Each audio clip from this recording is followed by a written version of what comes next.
আজ মাতৃদিবস।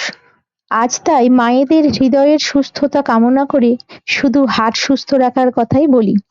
হার্টের জন্য খাও পটাশিয়াম, ফাইবার ও অ্যান্টিঅক্সিডেন্ট আছে এমন সবজি, যেমন পালং শাক, মেথি শাক, সর্ষে শাক শাকের মধ্যে। আর পরিমিত খাও ব্রোকলি, গাজর, বাঁধাকপি ও ফুলকপি, যা ব্যাড কোলেস্টেরল কমাতে সাহায্য করে। আর খাও সেই সবজিগুলো যেগুলোতে আছে জল ও খনিজ লবণ বেশি, যেমন লাউ, কুমড়ো, শসা, টমেটো। এরা শরীর হাইড্রেট করতে ও হার্টের চাপ কমাতে সাহায্য করে।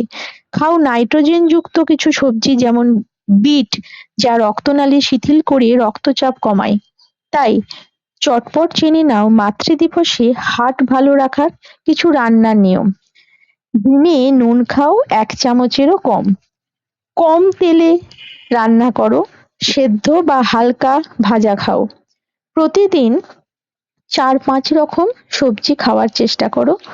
আর অল্প সর্ষের তেল বা অলিভ অয়েলে রান্না করো। শুভ মাতৃদিবস। সুস্থ থাকুক মায়েদের